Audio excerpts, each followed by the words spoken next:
Hi everyone, it's Michelle from Country Morning Creations. I'm excited to share with you my April journal as well as a little take a look at my February journal. And if you're interested in finding out more about this cover, I do actually have an entire tutorial. I will link that below in the description box as to where you can follow along with how I created this journal cover. I think it turned out beautifully, and you may be able to guess from the beginning, from this little part, and you may not. This is going to be a completely sewing themed, Victorian sewing themed journal for me when it's done. So I'm going to set this aside because this was my coffee journal, and yes, I used basically a similar but not the exact same fabric. This fabric came out years ago and I have a little bit of it left, and I decided to splurge on myself.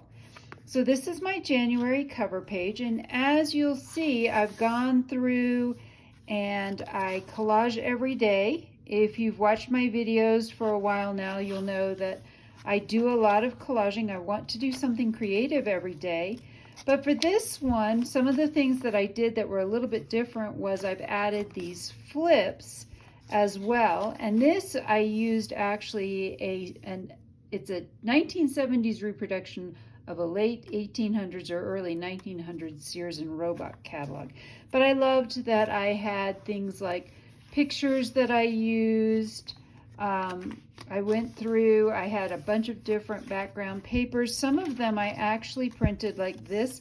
I printed on clear matte sticker paper.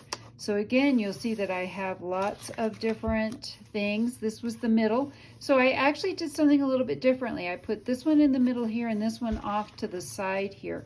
I thought that was kind of a nice change, and I did play around some of these with moving things. So traditionally I usually put things on the side. So for example, I did this one over here, and then I did this on the flip out, and then I put this one up at the top. And then some of them I did them in the middle, and some I did on the bottom.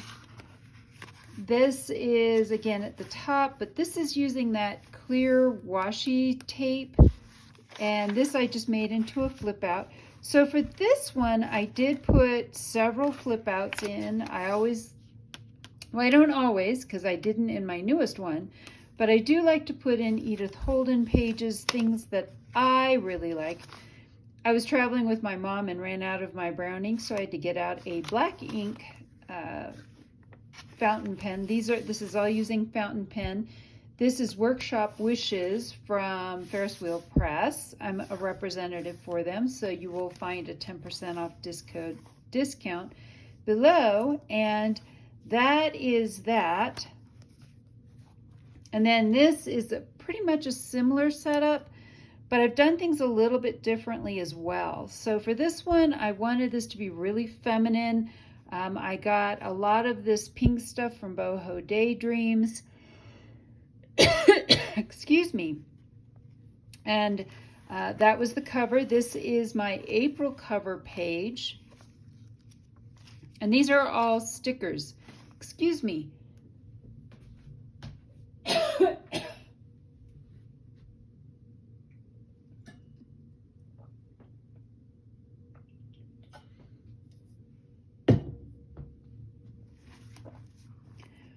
So this is my April journal, and this is my cover. I do have a tutorial on how I did this cover. I got most of this from Boho Daydreams. I will link her Instagram account below. I don't know that she has an actual website, but I was able to get this from her through Instagram, and she very much custom dyed all of these pieces. And then this is actually an avocado dyed old sheet that my mother gave me. And I love this fabric. It feels so soft and it's so easy to work with. Inside I have my April cover page done, and that I did a short on how I created that. I have my 28-pound coffee dyed paper. Now on the flips, for a change, what I did was I went ahead and sewed some sari silk. Some of this, I believe this one was one that she dyed. And then because this is a sewing theme, this is some sewing paper that I put in. And I did go ahead and sew lace on some of them. This is from a magazine called The Delineator. It's a 1890 delineator. So this was actually very old, and that's real. That's not a copy. So you can see I've done some different colored sari silks. This is from the kit that I went ahead and printed out on vellum. So again, this one is a little bit more feminine and pink for sure. I did my 5-hole pamphlet stitch, and I used this pink embroidery thread. This was another color. So I had sari silks that all fell into these kind of rosy pinky colors. That's the other side of that vellum. More lace. This is the other side of that delineator's page. And then this was, yep, that was sari silk I already had as well. And so as I go through, I will be decorating this as well. And this is my April cover and my April journal. And again, I do these monthly because I started out trying to do big journals. I felt like they were overwhelming. I knew that if I just needed to break it down month by month, and then when I'm done with about 6 months, I then put everything together in a binder and bind it all together. And then this is just a reusable cover that I've made because I would like having a hard cover. So this is just reusable. And yes, I did leave all the strings really long because that's just something I like. And I know that as a seamstress, if I were actually sewing something, I would never leave those long. However, in junk journals, I just like the extra strings. So I am now ready for the month of April. I hope you are as well, and I hope I've inspired you to be creative today.